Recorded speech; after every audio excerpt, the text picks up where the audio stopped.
Hello दोस्तों। तो आज हम डिस्कस करेंगे इलेक्टोरल बॉन्ड्स के डेटा सेट के बारे में जो रिसेंटली 21 मार्च की शाम को इलेक्शन कमीशन ने अपनी वेबसाइट पर अपलोड किए हैं। इसमें दो डेटा सेट है, एक है रिडम्पशन डिटेल, दूसरा है परचेज डिटेल। रिडम्पशन डिटेल में ये डिटेल है कि किस पॉलिटिकल पार्टी ने किस अकाउंट नंबर में कितने अमाउंट का बॉन्ड रिडम्प किया है। तो जैसे कि आप डेटा सेट PDF में देख पा रहे हो, यहाँ पे जो कॉलम नेम है वो है डेट, कब रिडम्प किया है, पॉलिटिकल पार्टी का नाम, account number, prefix, bond number, denomination, पे ब्रांच और पे टेलर। ओके। सेकंड जो डेटा सेट है हमारा, उसमें आप देख पा रहे होंगे कि ये रेफरेंस नंबर दिया हुआ है, ये पार्टी से परचेसर से बिलोंग करता है। ओके। जर्नल डेट क्या है, परचेज की डेट क्या है और ये कब तक एक्सपायर होगा।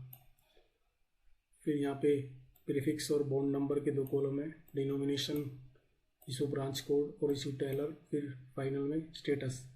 स्टेटस के अंदर कुछ पेड है और कुछ एक्सपायर्ड है। तो एक्सपायर्ड तो सीधे सीधे वो है जो किसी पार्टी ने रिडम्प नहीं किए और वो PM केयर फंड में हो सकता है चले गए। ओके। तो ये दो डेटा सेट है, इन दोनों डेटा सेट पे ही हम एनालाइज करेंगे। फाइनल फिर हम कुछ एनालाइज करके देखेंगे कि इस पार्टी को हमें वोट देना चाहिए,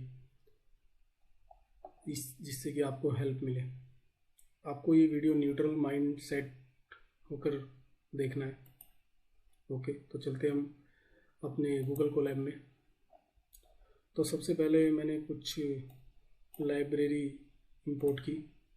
ओके। फिर अपने गूगल ड्राइव को, जहाँ पे मैंने ये दोनों PDF डाउनलोड करके सेव की थी, उससे इसको लिंक किया। ओके। उसके बाद जो डिफरेंट टेबल्स थे उन सभी टेबल्स को कंबाइन किया। कंबाइन करने के बाद इस डेटा को मैंने एक्सेल में सेव किया, जो कि आपको ड्राइव पे मिल जाएगा। वो एक्सेल का लिंक और ड्राइव का लिंक मैं आपको दे दूँगा। फिर मैंने यहाँ पे रोज़ और कॉलम पे एनालाइज किया कि कितनी रो है और कितनी कॉलम है दोनों डेटा सेट में। तो जैसे आप देख पा रहे हो, ये कंबाइंड DF कंपनी जो परचेस जिसने किया है उसका डेटा सेट है। ओके। जैसे कि मैंने आपको PDF में दिखाया है।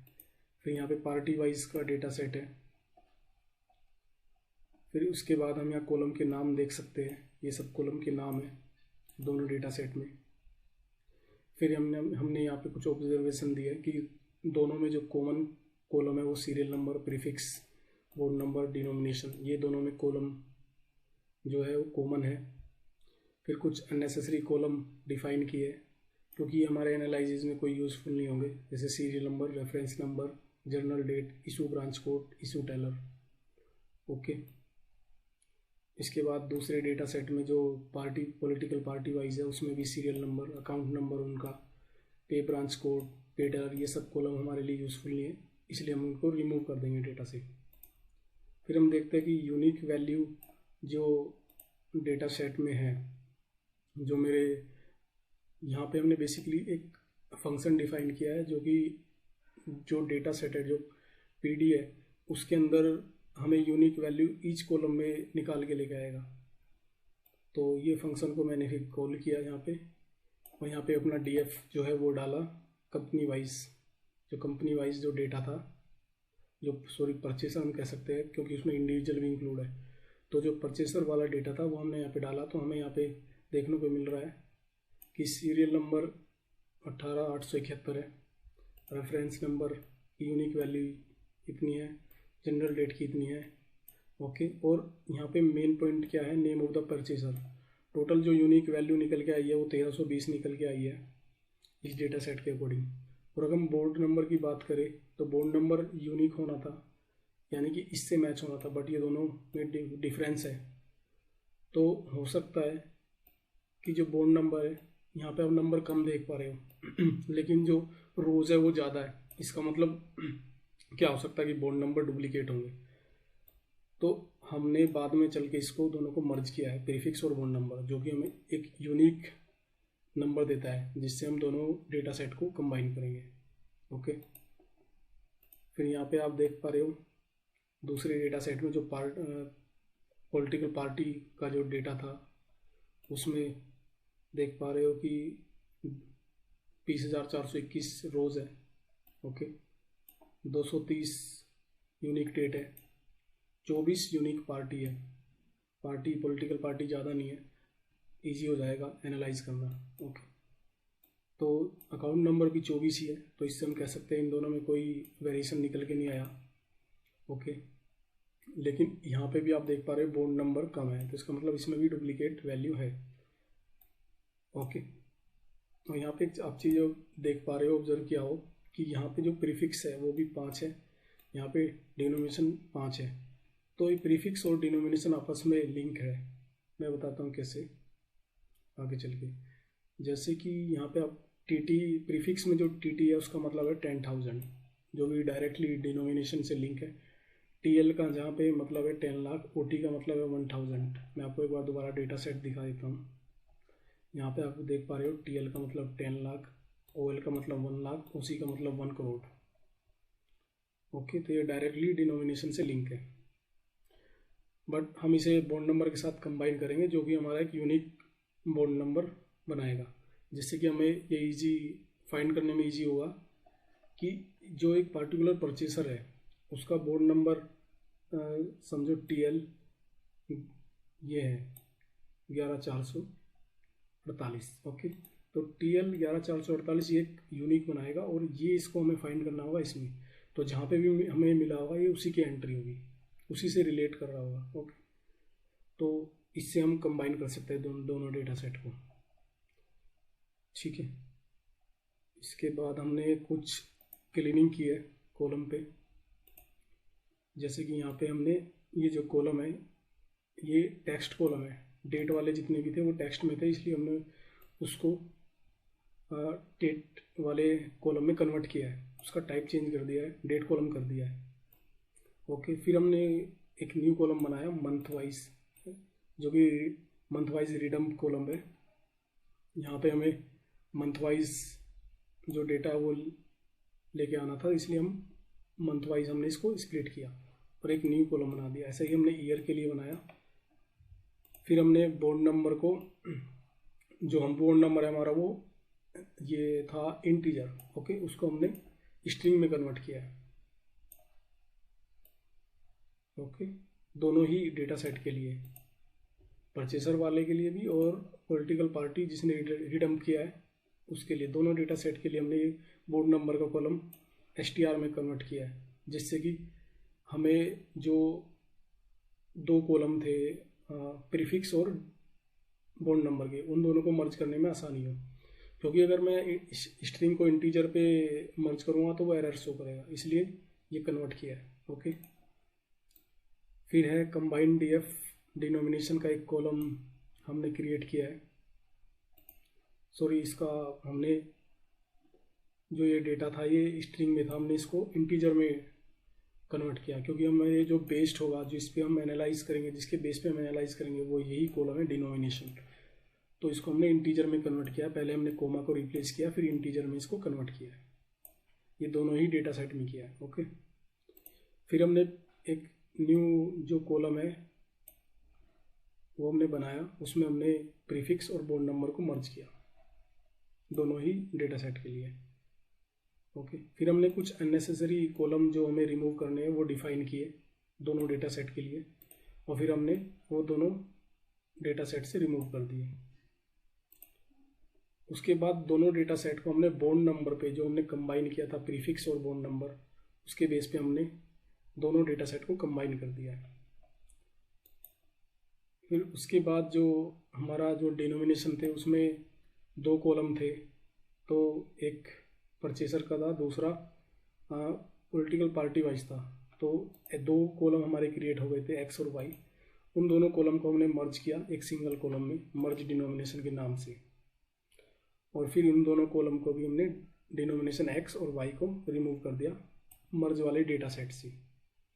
इसके बाद हमने इस डेटा सेट को, मर्ज वाले डेटा सेट को हमने एक्सेल में सेव कर लिया। ओके, अब हम इसकी अगर शेप देखें तो ये 20,551 निकल के आता है, और जिसमें कि 7 कॉलम है। ओके, और इसका यूनिक वैल्यू ईच कॉलम में देखें तो नेम ऑफ द परचेसर 1320 है। ओके, बोर्ड नंबर यूनिक 20,551, और शेप जो रो थी वो भी 20,551। इसका मतलब total unique value board number की निकल के आ गई है। स्टेटस 2 है। ओके, पॉलिटिकल पार्टी 24 है, और जो ईयर है वो 6 साल का डेटा है, 2019 से लेके 2024 अभी तक का। ओके, 8 मंथ में इन जो रिडम्प हुआ होगा तो 8 मंथ के अंदर अंदर, यानी कि पूरे 12 महीने का नहीं है, 8 महीने का है। फिर इसके बाद हमने कुछ नेमिंग वेरिएशन थे उसको क्लीन किया है। जैसे कि आप देख पा रहे हो यहाँ पे औरबिंदो फार्मा लिमिटेड है, तो एक दूसरा वेरिएशन उसी का औरबिंदो फार्मा लिमिटेड पूरा लिखा हुआ है। ऐसे यहाँ पे एंड इस फॉर्म में है, तो यहाँ पे एंड इस फॉर्म में है, तो वो सब हमने क्लीनिंग की है। ओके, ये सब हमने कॉलम की क्लीनिंग की है। नेम ऑफ द परचेसर जो कॉलम था उसमें नेमिंग का कुछ वेरिएशन थे। एक्चुअल में जो 1320 नज़र आ रहा है यहाँ पे यूनिक, ये यूनिक नहीं हो सकता क्योंकि इसमें नेमिंग वेरिएशन है, तो ये कम होगा, तो इसलिए हमने इसको पहले क्लीन किया है। और फिर हम इसको देखते हैं तो ये 1278 निकल के आया है, यानी कि जो परचेसर के जो यूनिक नाम है वो 1278 है। अब वो टाइप एरर हो सकता है, जानबूझ के कंपनी ने गलत नाम दिया हो, वो हम नहीं कह सकते, बट कुछ भी हो सकता है। ठीक है, तो यहाँ पे 1278 हमें यूनिक नाम निकल के आए हैं, और फिर हमने ये इस पे एनालाइज किया है। अब अगर हम ईयर वाइज देखें तो आप देख पा रहे हो यहाँ पे हमारा मेन पॉइंट है, यहाँ से आपको ऑब्जर्व करना है डेटा को, वीडियो पॉज कर करके आपको देखना है, ऑब्जर्व करना है, फिर आपको अपना कीमती वोट देना है। तो यहाँ पे आप देख पा रहे हो ईयर वाइज अगर मैं देखूँ तो 2023 और 22 में सबसे ज़्यादा रिडम्प किए गए हैं पॉलिटिकल पार्टी से, यानी कि जो पॉलिटिकल पार्टीज़ है 2019 से लेके 2023 में सबसे ज़्यादा 2023 और 22 में ही बॉन्ड जो है वो रिडम्प किए गए हैं पॉलिटिकल पार्टी के द्वारा। ओके, फिर अगर मैं मंथ वाइज की बात करूँ कि सबसे ज़्यादा किस मंथ में रिडम्प किया है, तो सब अप्रैल और अक्टूबर में किए गए हैं, और सबसे कम फरवरी में किए गए हैं। और टॉप 25 परचेसर जो है वो इंडिविजुअल हो सकता है, वो ऑर्गेनाइजेशन हो सकता है, कोई भी हो सकता है। 2019 से लेके अब तक जो टॉप 25 परचेसर है उनमें सबसे पहला नाम future gaming and hotel service private limited का आता है। ये चार्ट भी आपके लिए ज़रूरी है, इसको आप यहाँ पे पॉज करके, वीडियो को पॉज करके आप देख सकते हो। ओके, जो लास्ट में जो नाम है वो डॉक्टर रेड्डीज लेबोरेटरी लिमिटेड का है। ये चार्ट आपको ड्राइव पे मिल जाएंगे, वहाँ पे भी आप देख सकते हो। और मैं चाहता हूँ कि आप खुद से भी इस डेटा सेट को एनालाइज करो। हो सकता है मैंने कुछ गलती कर दी हो या मैं कुछ गलत दिखा रहा हूँ आपको, तो आप इस डेटा सेट को खुद भी एनालाइज कर सकते हैं। ओके, तो यहाँ पे दूसरे नंबर पे mega engineering and infrastructure limited है, तीसरे पे quick supply chain private limited है, चौथे पे वेदांता लिमिटेड है। ओके, और अगर बात करें पॉलिटिकल पार्टी की कि 2019 से लेकर अब तक सबसे ज़्यादा किसने बॉन्ड रिडम्प किए अपने, तो वह भारतीय जनता पार्टी सबसे टॉप पे है। दूसरे नंबर पे तृणमूल कांग्रेस है, और तीसरे नंबर पे कांग्रेस है। ओके, और लास्ट में गोवा फॉरवर्ड पार्टी है। तो यहाँ पे भी आप वीडियो पॉज करके देख सकते हो चार्ट को, ये भी इम्पोर्टेंट है आपके लिए पार्टी वाइज चार्ट को देखना। ओके, फिर हम अगर टेबल की बात करें तो टेबल में मैं यहाँ पे A to Z largest to smallest या स्मॉलेस्ट टू लार्जेस्ट सॉर्ट करके देख सकता हूँ। तो मैंने लार्जेस्ट टू स्मॉलेस्ट किया तो भारतीय जनता पार्टी का नाम सबसे ऊपर आ रहा है, तीसरे नंबर पे कांग्रेस का आ रहा है। ओके, और अब अगर मैं बात करूँ एक पार्टिकुलर पार्टी को पकड़ूँ, तो उसके अकॉर्डिंग अगर देखूँ कि इस पार्टी को सबसे ज़्यादा जो बॉन्ड है, इसके सबसे ज़्यादा बॉन्ड किसने खरीदे हैं, तो भारतीय जनता पार्टी के केस में सबसे ज़्यादा बॉन्ड जो खरीदे हैं वो है mega engineering and infrastructure limited. दूसरे नंबर पे quick supply chain private limited, तीसरे नंबर पे वेदांता लिमिटेड, चौथे नंबर पे भारतीय एयरटेल लिमिटेड, और लास्ट में भारतीय टेलीमीडिया लिमिटेड। ओके, वहीं अगर तृणमूल कांग्रेस का देखें तो फर्स्ट नंबर पे future gaming and hotel service private limited. मैं चाहता हूं कि आप इन कंपनियों के बारे में भी सर्च करें, क्योंकि ये इतना जो पैसा दे रही है ये किस तरह का बिजनेस करती है, क्या इस सोसाइटी को गलत तरीके से इम्पैक्ट तो नहीं करती है। और फिर आप बेहतर तरीके से आप एक पार्टी की विचारधारा या एक पार्टी के बारे में निर्णय ले पाएंगे कि मुझे उसे अपना कीमती वोट देना चाहिए नहीं देना चाहिए। ठीक है, तो जो gaming future gaming and hotel service private limited है, इसने बहुत सी पार्टी को और को भी दिया है, जैसे कि भारतीय जनता पार्टी को भी इसने दिया है। इसका नाम यहाँ पे आप देख पा रहे होंगे। ओके, भारतीय जनता पार्टी को भी इसने जो पैसे दिए हैं, मतलब बॉन्ड्स खरीदे हैं उस भारतीय जनता पार्टी के। और कांग्रेस के केस में देखें तो वेदांता नंबर 1 पे है। यहाँ पे आप वीडियो पॉज करके देख सकते हैं। कांग्रेस के केस में वेदांता नंबर 1 पे है। दूसरे नंबर पे western UP power transmission company limited, और लास्ट में Bengal coke company limited. Okay, तो ऐसे ही मैं स्क्रॉल करता जा रहा हूँ, जहाँ पे आपको लगे तो आप देख लेना। मैंने मोटा मोटा जो बड़ी बड़ी पार्टी है उनके बारे में बता दिया है। ओके, भारत राष्ट्र समिति में मेगा इंजीनियरिंग है। ओके, बीजू जनता दल में एसएल माइनिंग है। द्रविड़ में फ्यूचर गेमिंग है। एक चीज़ और आप अगर देख पा रहे हो यहाँ पे, कांग्रेस के केस में वेदांता नंबर 1 है। ओके, लेकिन बीजेपी के केस में वेदांता 3rd नंबर पे है। ओके, तो इसका मतलब ये नहीं कि ओवरऑल जो वेदांता ने दिया है वो सबसे ज़्यादा कांग्रेस को दिया, ऐसा नहीं है। ये पार्टी वाइज है। कम जो परचेसर वाइज है उसका भी हम एनालाइज नीचे करेंगे। ठीक है, शिवसेना की बात करें तो बीजी सिरके construction technology limited 1st number पे। राष्ट्रीय जनता दल में को जो दिए है वो IF या LFB एग्रो इंडस्ट्री लिमिटेड कोई परचेसर है, उसने लिए हैं। अब हम देखते हैं कि परचेसर वाइज किसने किसको सबसे ज़्यादा पैसे दिए या बॉन्ड खरीदे हैं। तो future gaming and hotel service private limited की अगर बात की जाए, ठीक है, ये एक बढ़िया कंपनी है, आपको इसको एनालाइज करना चाहिए, उसके बारे में जानना चाहिए। तो सबसे पहले नंबर पे इसने जो बॉन्ड खरीदे हैं वो है तृणमूल कांग्रेस के। दूसरे नंबर पे द्रविड़ के, उसमें भारतीय जनता पार्टी का नाम आता है 4थे नंबर पे। ओके, 5वें नंबर पे कांग्रेस का आता है। और मेगा इंजीनियरिंग की अगर बात करूँ तो पहले नंबर पे भारतीय जनता पार्टी है। यहाँ पे भी आपको कुछ डेटा देखना चाहिए और एनालाइज करना चाहिए। इस मेगा इंजीनियरिंग एंड इंफ्रास्ट्रक्चर के बारे में भी आपको थोड़ा गूगल करके देख लेना चाहिए कि ये किस तरह की कंपनी है, क्या करती है। ओके, जिससे कि आप बेहतर डिसीजन ले पाओ। सेकंड, जो मेगा इंजीनियरिंग ने शेयर बोल रहा हूँ बॉन्ड्स जो खरीदे हैं वो भारत राष्ट्र समिति के खरीदे हैं। ओके, और फिर quick supply chain private limited ने भारतीय जनता पार्टी खरीदे। वेदांता की अगर बात की जाए तो वेदांता ने भारतीय जनता पार्टी के सबसे ज़्यादा शेयर बॉन्ड्स खरीदे हैं, और दूसरे नंबर पे कांग्रेस के हैं। ओके, हल्दिया की बात करूँ तो तृणमूल कांग्रेस के सबसे ज़्यादा खरीदे हैं। सॉरी, तो western UP power transmission company limited की बात करूँ तो कांग्रेस के सबसे ज़्यादा खरीदे गए हैं। एयरटेल ने भारतीय जनता पार्टी के खरीदे सबसे ज़्यादा।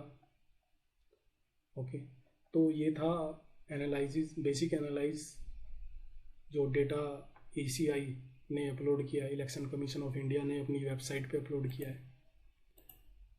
ये उस पर एक बेसिक सा एनालाइज था। इसमें जो मैंने डेटा को कन्वर्ट किया है, जो पहले PDF को कन्वर्ट किया है, दोनों डेटा को एक्सेल में कन्वर्ट किया है, वो सब मैं आपको लिंक यहाँ पे दे दूँगा, चार्ट का भी और मर्ज जो डेटा किया है उसका भी। ठीक है, मैं चाहता हूँ कि आप खुद से भी एनालाइज करो, हो सकता है मैंने कहीं पे गलती कर दी हो या मैं कुछ गलत दिखा रहा हूँ। ठीक है, तो ये था अभी तक का बेसिक एनालाइज, और आप अपना कीमती वोट ज़रूर सही पार्टी को दो अपने हिसाब से। मैं यहाँ पे कोई निष्कर्ष नहीं निकाल रहा हूँ कि ये पार्टी गलत है या वो पार्टी गलत है, ये आपको खुद देखना है। Thank you.